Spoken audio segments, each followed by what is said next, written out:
Welcome to episode 11 of the Necronama.com. April 6th, 1930. James Alexander Dewar, a baker for the Continental Baking Company, was at work when he realized the machines that they used to make cream-filled strawberry shortcake had been sitting idle because strawberries were out of season. Dewar conceived a snack cake filled with banana cream, which he dubbed the Twinkie. It was an instant success. During World War II, bananas were rationed, and the company was forced to switch to vanilla cream. This change proved more popular, and banana cream Twinkies were no longer the Twinkie of choice. The original flavor was occasionally found in limited-time promotions, but the company used vanilla cream for most Twinkies. By 1988, ironically, they decided to fill the Twinkie with strawberry cream. It was a huge market failure. The product was soon dropped. Vanilla's dominance over banana would finally be challenged in 2005 during promotion of the movie King Kong. Hostess saw its Twinkie sales rise 20% during that promotion. January 11th, 2012. Parent company Hostess files for Chapter 11 bankruptcy. Twinkie sales for the year before had been down. Hostess blamed customers for migrating to healthier foods. By November, Hostess officially announced that it would be winding down operations and going out of business.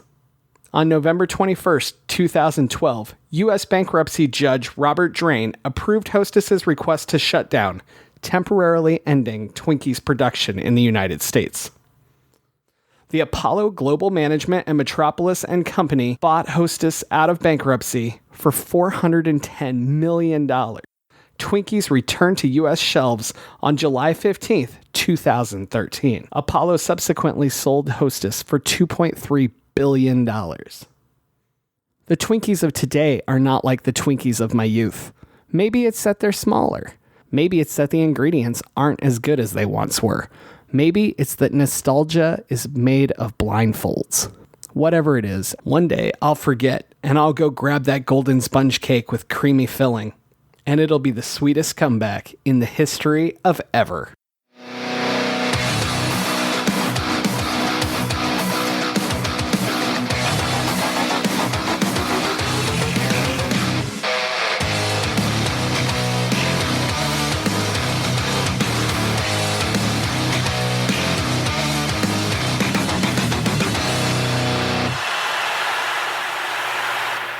I am James Sabata, horror author, screenwriter, co-host of the podcast you're listening to right now. And I'm Don Guillory, historian, author, and co-host of the podcast. And today we're talking about one of my personal favorite films ever, the zombie movie that I love the most, Zombieland. Okay, you say you love it the most out of all these zombie movies. I do.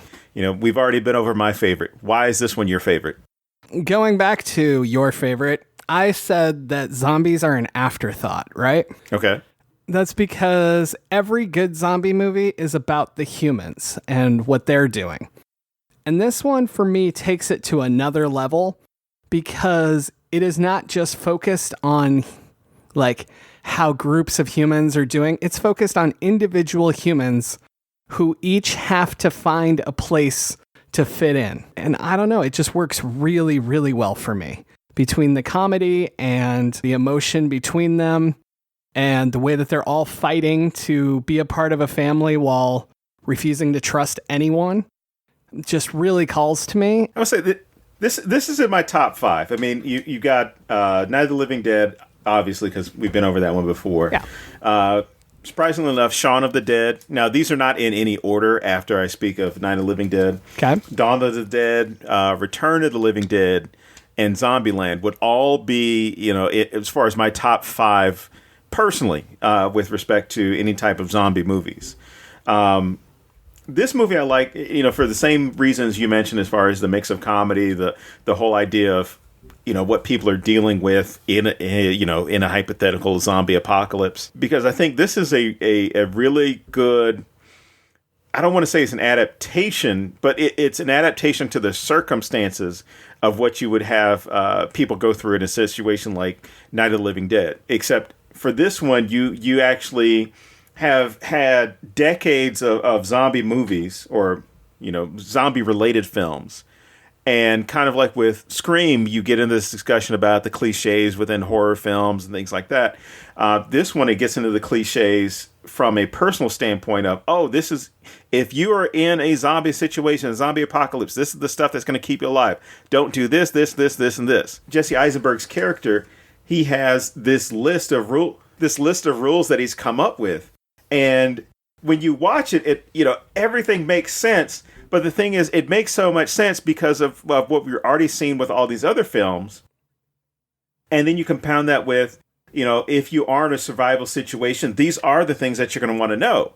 If you're going to want to be in good shape, you're going to want to have, a good cardiovascular endurance in order to outrun zombies or hide from them or whatever you need to do to survive, or even outrun other people because. It's just like that old joke about if you and your friend are out in the woods and you're being chased by a bear, how fast do you need to go? And the thing is, you don't need to outrun the bear. You just need to outrun your friend. Is that why you keep me around? Ah, shit, my secret's out. I've survived all these purges and I'm just going to die in the zombie apocalypse. Got it. All right, rule number 1, that... I don't like rule number 1. Well, rule number 1 is important as far as survival, cardio. You got to outrun the zombies, but what's even more important is not just outrunning, but as far as if you do engage in the zombies with rule number 2 is, to double tap. When in doubt, you got to shoot twice.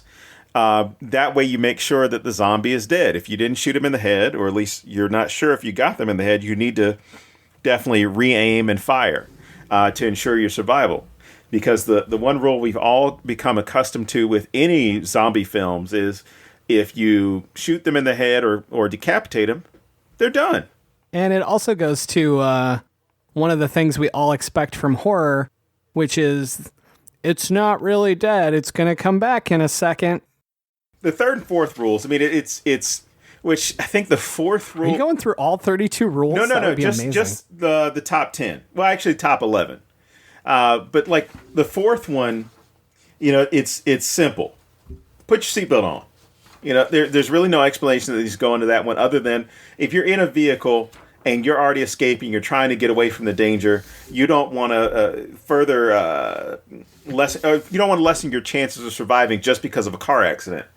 But the bathrooms part, now that could be for any horror movie. I mean, the last Halloween movie that came out, last year. There was one scene where the woman from the podcast is deciding she needs, she has to go to the bathroom, so they're going to stop at this convenience store. She's going to go in the bathroom, and then in comes Michael Myers to go ahead and kill her. She's trapped. There's nowhere to go. And so for this movie, for them to address that early on, that a bathroom is where you're most vulnerable in any type of situation. And it's the one place that even if there weren't a zombie apocalypse or a Michael Myers hunting us down or Jason, being in the bathroom, going in there for business it's probably the most vulnerable you can be in a public area, to the point where if someone ever walks in, you try to get as quiet as possible because you don't want to have to deal with the embarrassment of, oh my God, I'm going to the bathroom. No one can see who's in this stall, but I'm embarrassed by the fact that I'm here. Well, I think Zombieland's intro does a really good job of taking multiple places where you're vulnerable and instantly showing that you're not safe there. Whether it's the wedding scene, which I absolutely adore with the little kids, or the bathroom that you're talking about, or even the fact that they show you Washington, D.C., that's the opening image. And D.C. is the most protected place in America, and it's been overrun and destroyed. So Zombieland just instantly kicks you with, you're not fucking safe anywhere. Right. And you're not safe from anybody. Yeah, exactly. Definitely not the cute chick from 406, I'll tell you that. Rule number 5, travel light. You don't want to have to carry around a bunch of stuff with you. You got to basically travel with the essentials. You know, a change of clothing, whatever weaponry you have, maybe some snacks or something, because everything that you carry is going to slow you down. Not only that, you gotta factor in that anything else that you carry can also make noise. And if you're dealing with these undead hordes that can, you know, hear you and immediately their attention is drawn to wherever they happen to hear the noise, that's not a problem that you want to have to deal with. And even if it's not noise, it's going to just wear you out carrying more stuff. Mm-hmm. So it's going to, I mean, in the long run, it would probably make you stronger, but in the moment, it's going to wear you the fuck out. And, you know, then you become somebody's munchie snack. So. All right, for any of us who've been in the military or have gone hiking, or you know that the more weight that you carry in your rucksack or your pack, it's just going to be something it's going to weigh you down more. It's going to tire you out faster. It's going to wear on your back, your shoulders, your knees. So even if you were to drop that pack because, you know, there's some zombies in the area, now you're already worn out from carrying all this weight on you. And it's just going to make, you know, your escape a little bit more difficult because, you know, you've got all that extra wear and tear on you. And if you were dumb enough to go ahead and say, well, I've only got 50 pounds on my back, I'm going to run with this 50 pounds, as opposed to, you know, I'm carrying a small, you know, a waist pack full of stuff, it's going to be harder for you to get away then, too. Absolutely. All right. What other rules do we have? Well, I'm going to skip 7 because it's limber up, which that's kind of like with cardio, just making sure that you're stretched. You don't want to pull a muscle or anything like that. But these really cool survival things. Number 6 was, you know, don't be a hero. Don't try and risk yourself just to look good. But number 8 is something that's very important. Always know your way out. Know the exits. Know exactly, you know, the lay of the building that you're going to be in or the neighborhood, you know, all these things. And unfortunately, because, you know, this is something that was discussed, you know, now that we're in the post 9/11 world. But this is something that was discussed around, you know, the months following 9/11. You know, there were all these experts going on television talking about, hey, if you're in a building, if you're in a movie theater, if you're at work, a hospital, whatever, always know the exits. Hell, when you go on an airplane, as part of the safety protocol, one of the things they tell you is learn where the exits are. Because if there is an emergency, you need to know quickly where you're supposed to go to safety. So that's a very practical thing. I think that's even just become a part of America. Like when I go to a movie now, I know where the exits are and where I am in relations to them, or at a Comic-Con or any other place where I'm scared of getting shot. So literally fucking everywhere I go. Yeah. And in all honesty, that's one of those things that once you learn the necessity of it once, you look for it pretty much everywhere you go. And also where you don't want to go. Because if you add on to this with the whole know your exits or know where you should be going with the building, understand that other people probably know the exits as well. So if this were like a zombie situation and a bunch of them were outside the building and, you know, say the fire alarm went off and people started running outside, you're going to know where you better not be going to exit that building. Or just that you probably don't need to exit the building at all, because of whatever type of threat may be waiting for you outside. Now, let's see. Number 9 that we got on this list, the buddy system.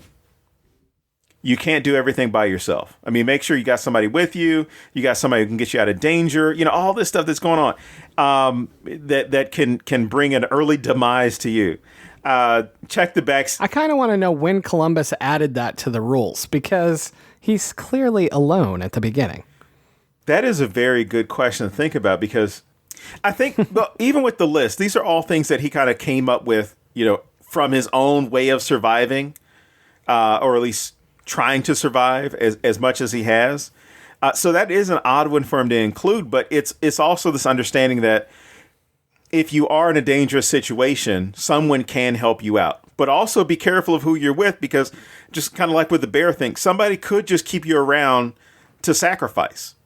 So, you know at least the company that you keep. But yeah, let's see. Check in the back seat.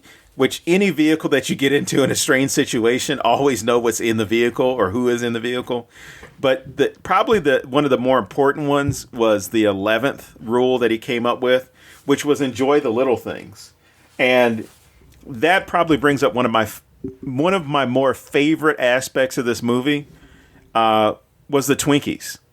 The whole idea that Woody Harrelson's character Tallahassee is trying to get Twinkies for the better part of, the first 30, 40 minutes of the film that you see him.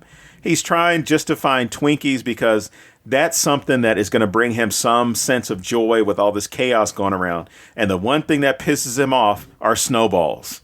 So the Twinkies for me are actually a very sad thing because I personally believe that he wants them because that's what he shared with Buck. Mm-hmm. And it's a way to have Buck back for even a second. And so for me, the whole Twinkie obsession, while hilarious, carries this extra note of extreme sadness. Right. And I think that's one of the things I should have mentioned at the beginning when you asked me why I love this movie so much. A lot of it is completely understated. Like, we get some of the backstory without it being blatantly shoved in our face. And it makes the characters stronger. And I'm kind of wondering, maybe Columbus had a buddy system and it didn't work out and he lost his buddy. And I don't know. I mean, maybe we'll find out in Zombieland too. Well, let's jump back into the whole Twinkie thing because, yeah, for me, like I said, it's about him bringing him some sense of joy because that's a happy memory as far as with that connection that he would have had with his son, which they kind of dance around it for a while where Columbus thinks it's a dog and then he realizes, Buck was not his dog or his prized puppy, it was his son. But that idea that there is that connection to home, and when these characters all introduce themselves to each other, they're going by these cities that they identify with. And I think we might have mentioned at a panel or one of the previous shows that we did, the idea of home and what it looks like. And for them, it's in the names that they choose, but it's also in the things that they attach themselves to. And at least for Tallahassee is definitely with those Twinkies because everything has gone to shit around him. And the only thing that can kind of bring some sense of, like I said, some sense of joy or happiness or at least some attachment to a previous life are those fucking Twinkies. Well, and even if it had nothing to do with Buck, like it's still, the world used to be okay and it'll be that way for me for a minute, Mm-hmm. That's so powerful. I love that. What would be your Twinkie? What would be my Twinkie? Yeah. I don't know. I'm going to come back to that. What's yours? Twinkies. Snowballs. No, Twinkies because for this very reason. And there are other things that actually would fit for the response better. But Twinkies right now, because of what they meant when I watched this film. When I saw this one, I think I got it on Blu-ray or DVD or whatever. I didn't see it in the theater. But when I watched it, the whole thing about the Twinkies made me realize nostalgia is bullshit. Yeah. Because when I watched the movie, I hadn't had a Twinkie in a while, so I said, you know what, screw it, I'm gonna go get some Twinkies. And I ended up going on the same freaking search as Tallahassee. I went to a convenience store, they didn't have them, they had like the zebra cakes, and strangely enough, they had snowballs as well. Then I went to another place, they didn't have Twinkies, they had like those shitty knockoffs. Yeah, my mom buys Twonkies. And I was just like, all right, I don't want those. I actually want Twinkies.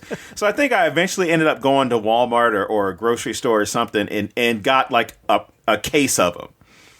Now, after I bit into the first one, my first thought was, these things taste horrible. Now, in my mind, they tasted outstanding. It tasted like, fresh yellow cake with buttercream frosting on the inside. I was like, this is going to be great. Bit in the first one was like, oh my God, these are bad. These taste horrible. It tastes like plastic. And I think I ended up giving the rest of the Twinkies away to my students, and then some of the students I had who had watched Zombieland, they realized that I had finally sat down to watch, and they're like, "Oh my God, this is so awesome! You got the Twinkies. I know what you were watching yesterday." I'm like, "Yeah," and these Twinkies suck now. But I think that's one of the good things about it is you want that one thing, even if it's not Tallahassee's concept of it, but you want something that's going to make you the idea of whatever that thing is. Not necessarily getting it, but the idea of whatever it is, because the idea that you have in your head is so much better than the reality. So mine would be twofold. If we're going food, right now, whenever I'm homesick, I knew it. I want runzas. And if you don't know what a runza is, go Google it, because I'm not talking about it here any more than that. But that's what I want when I'm homesick. And so I think that would still be what I want, and it would become even more impossible to get. Especially in Phoenix area. Yeah, thanks, Bacchus Brothers. Anyway, so outside of that, it would be music. Like, I think that we wouldn't necessarily be able to play music as easily as we can now. If you notice, like, they don't really, like, they have, like, the dance party when they get to the mansion, but, like, in their normal everyday life, they don't, like, have radios anymore. They don't have, easy access to it. Like, you're not going to be charging your phone everywhere you go to keep using it as an MP3 player. So yeah, I would really miss music because I use music constantly in my daily life. So that would be really weird. Okay. Plus, with my luck, I would get some shitty ass songs stuck in my head for 2 years. Yeah, I was going to ask you then, what would be the song then? It would change. I don't know. Because I just mean as a whole. Uh-huh. Like, I would miss having it all the time. Yeah, but there's still going to be that one song. As far as if all you have in the zombie apocalypse, in this Zombieland world, there's no radio, there's no Pandora, or any of the other streaming services that are there, and the only thing you can find are CDs or even digital files. What would be that one that you get to and you're like, holy shit, this is awesome? So I'm gonna go with right now, "Nowhere to Run" by Fozzy. "Nowhere to Run," that song would fit so well, and it's high energy, and it would probably always be stuck in my head. The whole Judas album, which "Nowhere to Run" is not on, so yeah. Outside of that, just anything kind of hard like that, so, and with a lot of guitar, so probably some old school Guns N' Roses, Appetite for Destruction, Van Halen's earlier stuff. Just anything, just because I would want the energy. Like, I wouldn't be sitting around listening to sad songs. You know what I mean? And let's see. I will throw in, what's a shitty song I can throw in? "Break Stuff" by Limp Bizkit. Wow. You just brought the show to a screeching halt. That song would fit the apocalypse very fucking well. All right. Well, we've been over the rules. We've been over kind of the basic stuff, or at least the ideas of where things are going. But this movie, when it came out, it seemed to kind of have this growing reception that people gave it, where they weren't expecting much, but then when it went to go see it, it was like, holy shit, you got to see this movie. It's great. This is funny. It's full of action. It's got a couple of little sad moments in it. But what were your impressions as far as what you saw on screen, or what kind of had a lasting impression with you with respect to the movie? The first thing I would pull out would be that none of the blood is actually in the movie. And so since it's all CGI'd blood, they're able to do crazy shit with it that nobody's done before. Mm-hmm. So, like, it's splattering on cameras, or it's dripping weird, or just the excessive amounts of it. But it also just looks crisper than any fake blood could. So it looks really good. That was big to me. But it just makes the kills better. Like, you get better splatters and stuff. Like the zombie that runs straight out and Tallahassee just shoots him in the head. Mm-hmm. Like, you don't get a spray like that if you're going through the trouble of making the blood. So that really stuck out to me. Well, when you and I were talking about this film before, you were kind of giving the background of it and talking about how this movie itself was kind of regarded, or at least the idea of this movie when it was first presented was a little bit out there, or at least, you know, the people who were, I guess, going to fund it weren't feeling it at first because it was presented as a TV show, and the people who were pitching it wanted it as a television show. In fact, I think you were even saying that one of the features in the film, the zombie kill of the week, was supposed to be part of this show, and as part of this weekly thing. It was supposed to literally be the zombie kill of the week on TV, where we would get a cool kill every week. And so then they make fun of it in the movie instead. But so everyone was like, oh, a TV show about zombies, that can't possibly work. And as we all know, that's been proven correct. Wait, no. So then The Walking Dead came along and just went ape shit, and people still love it no matter how bad it gets. So clearly it could have worked. I will say I'm not convinced that Zombieland could have worked as a TV show, because I think the fact that The Walking Dead is a drama and not a comedy is what keeps it alive. I think if it had been a comedy, the joke would get old after a while. So I'm still not convinced, but if it was me personally, I would rather watch the Zombieland TV show than The Walking Dead, but a lot of other people feel very differently about that. Well, you bring up comedy, so my question to you is this. How does humor work in this movie? I mean, we're talking about, you know, I guess a serious topic, or serious topics throughout the film with respect to, you know, all these people being alone, or at least at the whim or at the whim of this whole zombie apocalypse. But, you know, how can you make that funny? And then two, how does it, I guess, sustain throughout the film to where the film itself doesn't become a joke? Well, I think part of it is that it's not, the comedy isn't in the dialogue. It's not Woody Harrelson comes in and tells a joke and Emma Stone laughs her ass off. I mean, there's a little bit of that, but it's very real feeling, you know, like it's no more than it would be in daily life. The comedy in Zombieland comes from the ridiculousness of the kills. It comes from the interactions of these different personalities and how they play into each other. And it also comes from subverting our expectations with a zombie film. So, I mean, to me, I don't feel like it would get old as quickly because it's not slapstick, for instance. It's like how in real life, even in terrible situations, there's always like that one stupid shit that happens that's funny. It's kind of like that for me. I don't know. How do you feel about it?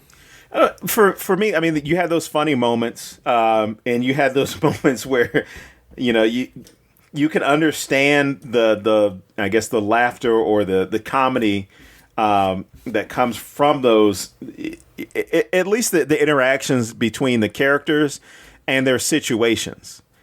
Like, you know, two of the funnier parts, aside from the Bill Murray part, but two of the funnier parts for me are when Tallahassee has the gun to his head and he's trying to stand down Wichita and Little Rock, and, you know, just trying to like be this macho guy who's like, oh well, I'm not gonna do. And she pulls the hammer back on the shotgun, and his entire demeanor changes, and he yells out, "Please don't kill me with my own gun." Not don't kill me. Don't kill me with my own gun. Just, you know, how absurd that is, you know, for him to say that, but then to have that type of reaction is that. And then the part where Tallahassee and Columbus are off, you know, just trying to scavenge and stuff. And the joy from Tallahassee's face when he finds the Hummer and then he sees all the guns in the back. Because there are two things that are going on here. One, that's too much like a video game. And two, the line that he hits with is like, God damn it, I love rednecks. You know, just the whole thing, that whole interaction that's going on there, where he's just kind of like, "Holy shit, this is great. This just made my day." Like the look on his face is the same as if he had gotten a Twinkie the first time he wanted one. I mean, that was what was golden for me, because if you're in this situation of true desperation and you find a big kick-ass vehicle, like the I think it was an H2 or it might have even been an H3, but you find a Hummer, so it's an all-terrain vehicle, so you don't have to use all the roads to get where you need to go. You're going to, definitely need to gas up very often, but you can go off-road if you need to. And then the fact that all these weapons were just sitting there. And then if you think about it even deeper, all the weapons were sitting there and it didn't help whoever owned those weapons. I never thought about that.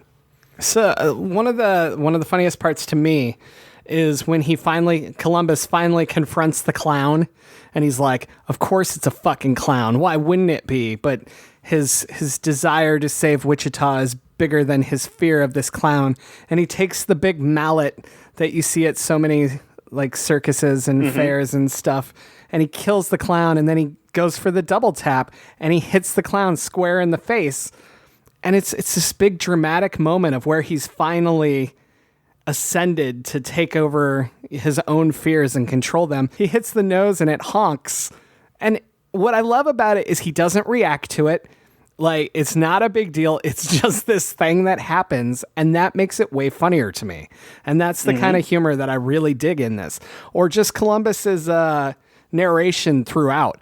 Like when he's talking about 406 turning into a zombie, and he's like, "Of course, I finally bring a girl home and I get her on my couch and she tries to fucking eat me," like I don't know. His narration is so perfect with it.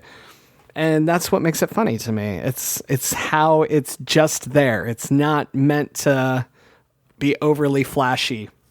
And that's why I think it works so well. Well, here's the crazy thing with having Jesse Eisenberg in this. When I saw this, I immediately thought, how would this have been done if it had been Michael Cera? Like, how different would it have been? Not saying that he was up for the role, but it just seems like they would have been kind of that same, I guess that same type of personality or same type of character. So I often wonder, like, exactly how it would have looked. But then, even further than that, I kind of question who would have played Tallahassee if not for Woody Harrelson. So what I'll say about Michael Cera, Matthew McConaughey. What I'll say about Michael Cera is that he's way more of a prick. Like, I think Jesse was needed because he's genuine and he's not as harsh. And Michael Cera, while having that same sort of humor and the same cadence and that kind of thing, he still comes across like such a dick so much, like especially in the later seasons of Arrested Development. But I feel like he would have played up more of that aspect, and that wouldn't work for me as well, because I think that Jesse really brings something by being so authentic. As far as who would have played Tallahassee, I mean, I'm sure there's a lot of people that could do it, but I would hate to see it. Like, I can't imagine for myself anyone else doing it. I kind of want to throw in a Luke Wilson joke here just because of Zombieland 2, but I'm not going to do it. So, I don't know.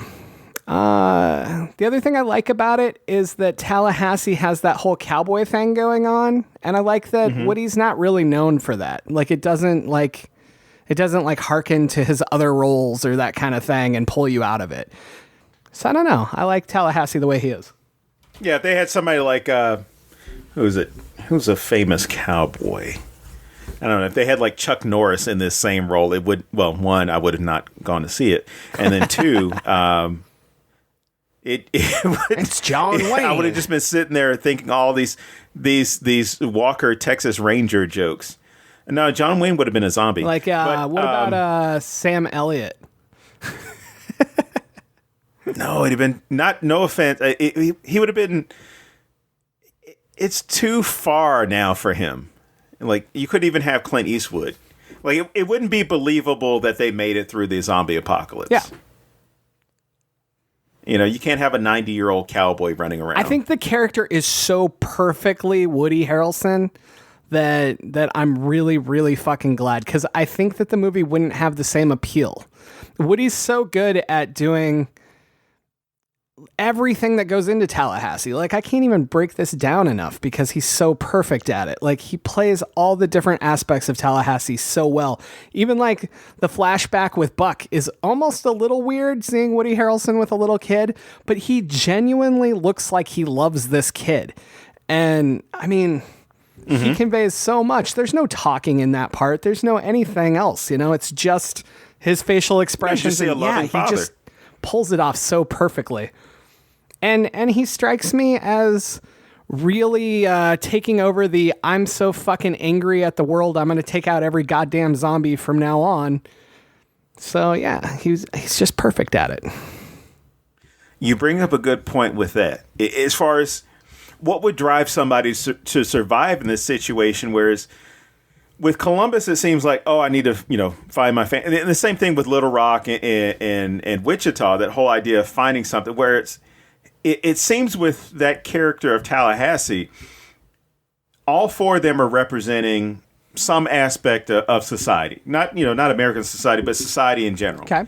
And his aspect is, I can't get even, but I'm going to do whatever I can to at least you feel as though I'm getting even. Mm-hmm. So, if, killing every zombie I can, or getting that elusive zombie kill of the week, that whole idea of I got to do something to fill, this empty part of me that, from losing my son. Yeah. So for me, it almost taps into that thing that you see in war films, you see in horror films, you see in any of these survival films of there's something that is driving me to participate in this that's different from what everybody else is doing. So let's talk about one of the things that I always think is weird nobody points out in Zombieland. Okay. Everyone just accepts that Wichita and Little Rock are sisters. Uh-huh. And yet you're named after where you came from. And I refuse to believe that when Wichita was little, they moved to Little Rock and she had a little sister. They are the epitome of what everyone is going for. They met at some point and now they're sisters. It's not that they're biological sisters. They're following the buddy system. Absolutely. But people always ask, why would she be Little Rock and she'd be Wichita if they're sisters? And I'm like, that's ruining the point here, And I honestly really hope that they don't address it in Zombieland 2. Because like I said, I really like how understated some stuff like that is. And I hope that they keep going in that direction. With this whole aspect of Tallahassee, Wichita, Columbus, Little Rock, this idea of naming somebody or naming yourself with where you're from or where you're claiming you're from, or a city that you identify with, what city would you be and why? Or cities? So first, let me say that I think it's interesting how that instantly makes me question a lot about my own identity. I've lived in several cities throughout my lifetime. I've lived in several very small towns. And my first reaction was Phoenix, which is where I currently reside. And I feel like because that's so much of who I identify with right now, like, I don't know that like 8 years ago or 10 years ago or whenever the hell I got here that I would say the same thing. But today it would be Phoenix because it would be such a part of who I was at the end. Outside of that, I grew up in Lincoln, Nebraska. So Lincoln would probably be my next one. I don't know that I really feel at home there anymore, but it's still definitely created part of my identity. So I think that would be my runner-up would be Lincoln. What about you? You've lived several places. That's a difficult one. Let's see. I guess by going by our listeners, we can skip the U.S. for right now and go to France and Mexico. Easiest one to go with is Paris, but I mean, I could go with Saint Denis. I could go with Versailles, or I could go with Trocadero. Ooh. Yeah. See, you got to go with the sites. I don't have to go with the cities. Go with the sites. Let's see. So, like, when you've been there, what would you say that you identified with the most? Like, what part of you holds like the strongest connection? Let me retry that. Like, which part of France do you hold the strongest connection with? The catacombs. The Père Lachaise. So, I mean, I could go with, wouldn't even be the city, but just the site in France, that cemetery. Just call me Lachaise, Père Lachaise, or whatever. Because it's a really cool cemetery, a lot of cool history. You can easily get lost in it. If I would go with Mexico, I think I would have. If it were Mexico, it'd probably be Kino. Only because, and this is as honest as I can be, only because that is the one place I have felt the most comfortable, the most relaxed, and not have to do a thing. And it's my wife's hometown. It's right by it's on the beach. And in all honesty, it's like the most relaxed, welcoming community I've ever been to. So there's that. So my point with all of this was that I know this episode probably doesn't feel like social commentary, but it very much is. Zombies are very much about losing identity. We quit being ourselves and we join the horde. And that fear is what drives the fear in zombie movies, because honestly, zombies aren't that scary on their own. It's the loss of life, the loss of the individual. That's what's terrifying about zombie movies. And this movie takes that to another level. Even the people who are alive aren't themselves anymore. We learn one character's real name throughout the entire film. And we spend all of our time with these 4 characters, and we still don't know 3 of their names after it's over. And so they've literally lost their identity, whether it's literally losing their hometown like Columbus did, or losing their names like everyone did, and just losing that connection, because that's the point, is if we don't have names, we can't be as connected. But I'm sorry, guys, that's bullshit, because you have names. You're Columbus, and you're Tallahassee, and you're Wichita, and you still have names, so you still have that attachment. But you've lost that part of who you were. And so the social commentary of Zombieland lies in losing who we are. It lies in the fear of the other, never knowing where it's going to jump out at you and how it's going to try to pull you into what it's doing. But it's also, in a way, nostalgia, like you were talking about with the Twinkie. It's losing your past as well. And you're trying desperately to hold on to this world that you can't get back. But we do that every single day. America's doing it right now. We'll never get our past back. Time to get a refund on this red hat I bought. But damn it. But yeah. So I feel like I should ask you, what is the other social commentary that you see present in this film? Because I don't want 6,000 comments about how we didn't talk social commentary in this episode. I'm sorry. I thought we were talking social commentary the whole time, but that's just me. So do I. It might not. Well, here's the thing about social commentary anyway.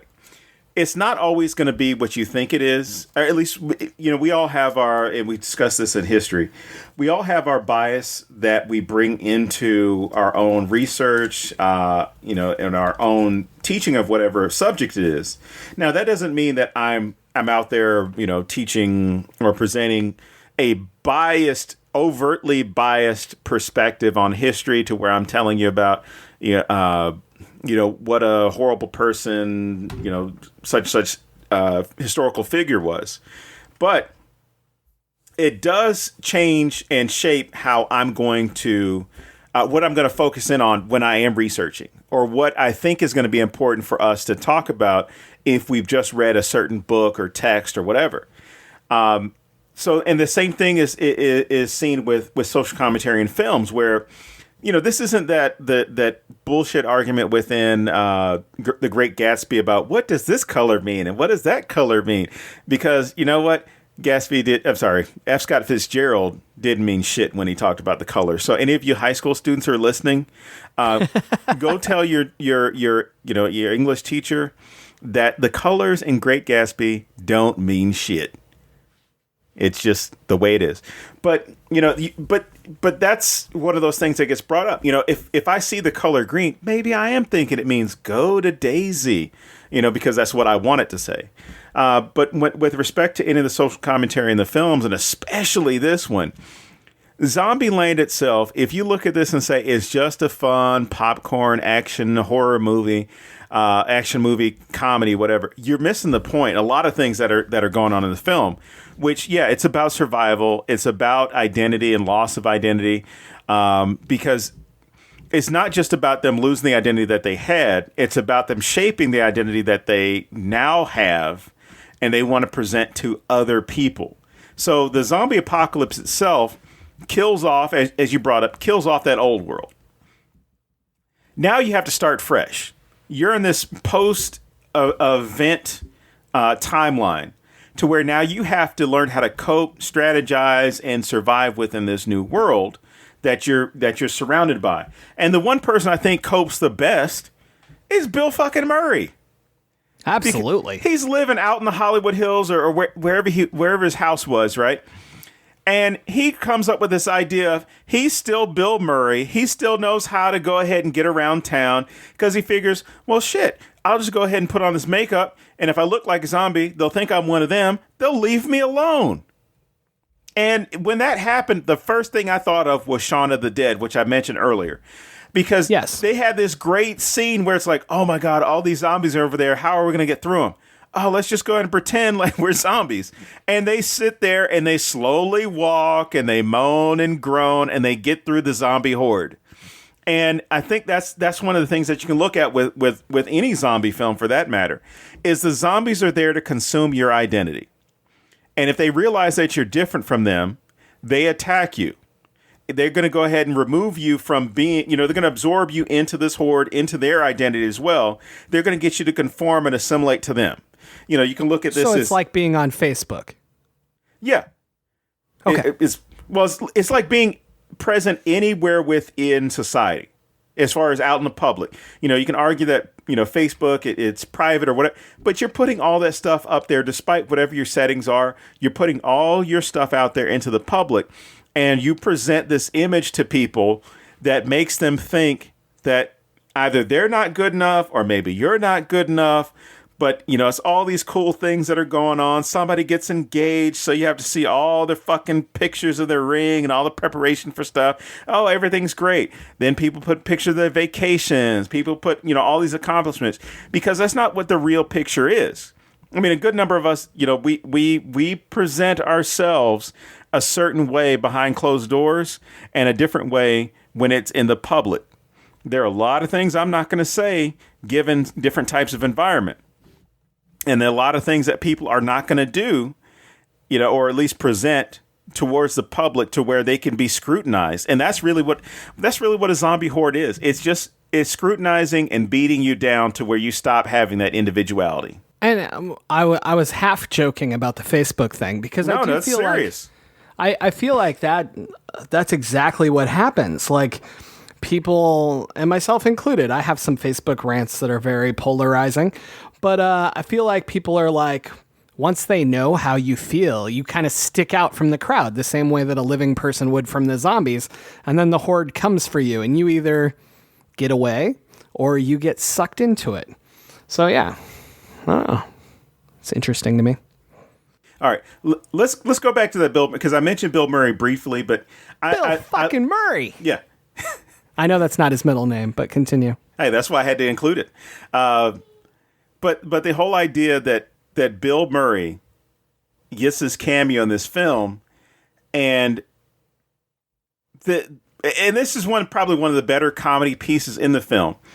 The idea that, oh shit, let's go scare him, and everyone loses their presence. We're in the middle of a fucking zombie apocalypse. Bill Murray, you're dressed as a zombie. Maybe it's not a good idea for you to go in there and scare them. And he walks into the room and, takes, a shotgun blast to the chest. And then, of course, he has his death scene where he takes a second breath, and it's hilarious. This is probably my favorite death in the entire movie. I'm sure a lot of people feel the same way. But I love how they took this thing that should be like terrifying. They killed a living person, and instead it's really fucking funny. I mean, you got Bill Murray cracking jokes like his only regret is Garfield, you know, and just like Columbus apologizing nonstop, like it's somehow gonna fix things, you know. But I want to back up for 1 second, because while he's alive, Bill Murray makes my favorite joke in the entire movie, because it's such a throwaway line, and I love that no one reacts to it, because again, like, this is all fucking normal to them. But he's talking about Eddie Van Halen and how he just saw him the other day. Yeah. And they're like, oh, wow, how was he? You know, because they're still in the mindset that Eddie Van Halen is this fucking rock star. So you went to see this concert or some shit, you know? And Bill Murray just goes, he's a zombie. I love that line. That line still cracks me up. I watched it today and I laughed at it. I know it's coming and it's still hilarious to me. But it's the delivery and it's how nobody else reacts. Like, oh, you know, that's a fucking problem. But yeah, so I would kill for Eddie Van Halen to do a cameo in the second one. But again, like, just be in like the zombie horde, like not even point him out. That would be great. What, and David Lee Roth is still alive? Right? So I don't know if you know this, but Bill Murray was not the first chosen cameo. It was Patrick Swayze. Oh. So it was supposed to be Patrick Swayze, but he was very, very sick with pancreatic cancer, stage 4. And so obviously he couldn't do it. And they went through a ton of other people that they wanted to put in this role. And I think it's amazing that they landed on Bill Murray, because it's obviously this iconic thing now. And like I said, it's my favorite part of the movie. I'm sure a lot of other people feel that way as well.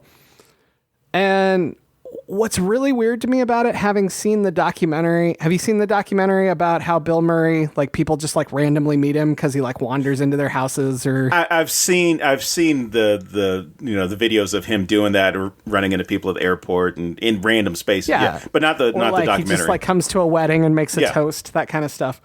The documentary is really great. You should check it out. But anyway, so I love how his character fits that as well, because it seems like a very Bill Murray thing to do, to dress like a zombie and keep going out. So I feel like it was destiny that he had to be in this role. But, you know, that kind of goes back to the identity thing as well, because since he has to masquerade in order to continue living his life, he's lost that as well. Isn't that weird? Bill Murray, like, he gets recognized everywhere he goes, and even in the zombie apocalypse, he has to dress up. So I was talking about how they all want a family, right? Right. Well, so there's this part where Wichita and Little Rock leave. And then Tallahassee decides that he's leaving Columbus as well. And they have this big moment where he's telling him goodbye, sort of. And they're, he's telling him, well, I'm going to go to this place, and this is what I'm going to do from here on out. And I don't know how I feel about that scene, because I feel like everybody's worked so hard to get this, and then they're scared of it and they run from it, right? Mm-hmm. Columbus is the one that I would expect to be like, I shouldn't get too close to you guys. And he's the one that stays. Like, Columbus has like never had a good relationship with his family. He's, he's been alone throughout most of the apocalypse. Perhaps he has a buddy, as we talked about earlier. But for the most part, he's the one that I would think would be like, I should go. I don't matter. And instead, it's everybody else. How do you feel about that? Like, do you think it's just like Wichita got scared because they almost kissed, so she had to bolt, and then Tallahassee like realized you're becoming like the new son I'm taking care of, so he had to go? Or what do you think happened there? I think you got it there, as far as they were all getting too close, and to pull a line from Heath Ledger's I almost said the Joker, the Dark Knight, or his portrayal of the Joker. It's that whole idea of he's just a dog chasing a car. He doesn't know what he's gonna know what to do with it once he gets it, right? And I think I've used that line a few times before. And that's pretty much what they're all going through. They want this connection. They want to have, some sense of normalcy, despite everything else that's going on in the world around them. And maybe there's that fear that not just that sense of normalcy by, being a dad again or falling in love with somebody or anything like that, but maybe it's just this whole idea that if we get too close, somebody's going to die. And I can't bear that whole idea of somebody dying again that I care about. For all of them. Yeah. And that's sometimes why we end up pushing people away in our regular lives, right? It's this idea of you want to be close to somebody, but you don't want that attachment and have to, as far as people who've been through, really bad heartbreak or really messy divorce or anything like that, it's that idea of they're scared to get in a relationship with somebody else, but they don't want to be alone. And so a lot of times they will test the waters. They might go out with somebody, and then what they'll do is they'll come up with these ways to push that person away from them, to where they don't have to get too attached and have this person break their heart again, or use them or whatever type of trauma that they'd be expecting. I've been predicting a sequel for the last 10 years, right? I used to joke that it would bookend the zombie craze, because it kind of launched, there were zombie films before, but it really pushed it into mainstream. And so I always said that if we ever get a sequel, it'll put an end to the zombie craze. Do you think that that's going to happen, or do you think zombies are going strong, or what do you think's happening with zombies from here on out? I think not that there's going to be a break with zombie movies. Aside from the fact that they're remaking Train to Busan as an American film and they can go fuck themselves. That's going to be a horrible... Well, I shouldn't say that. Maybe it will be a good one. I'm just hoping they don't... Which bullet train do you think they're going to use? That was going to be the thing. What train are they going to use in the United States? I mean, because I have much love for Amtrak, but it's not going to have the same feel as the bullet train in Train to Busan. Absolutely but not. I think, at least with this whole, the zombies themselves, or zombie films themselves, with The Walking Dead coming to an end, with, I guess, Fear of the Walking Dead is the other show, maybe living on for a little bit longer. I think at least people's interest is going to be rekindled because of Zombieland, but I don't think there's going to be anything that can compare to Zombieland or even with the Walking Dead that's really going to sustain anybody's interest. How do you feel about getting a sequel to Zombieland? Yes. Here's the funny thing. I'm not against it, but it's one of those things of, if they hadn't made a sequel, I would have been fine.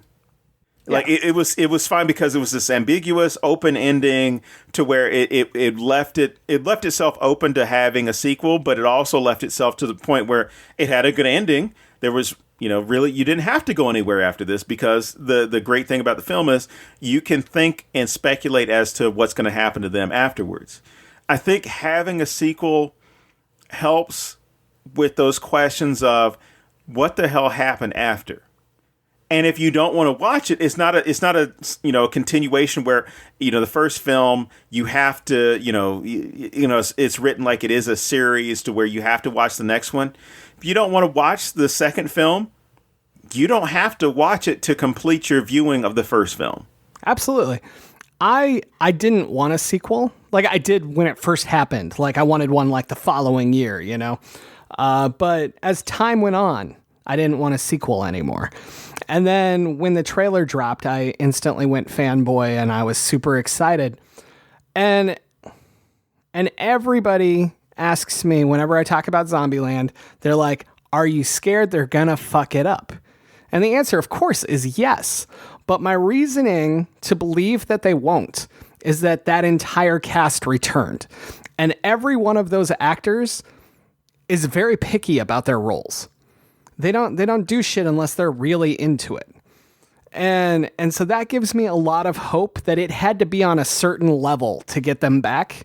And that's what's exciting me about it. So So I hope that when it drops this Friday, that it's amazing and that it kills all of the questions about sequels. Otherwise, sooner or later I'll start the podcast with a rant about how shitty it was. One of the two. I guess that wraps it up. So we'll see you back here next week on the Necronama.com. As always, I am James Sabata. And I'm Don Guillory.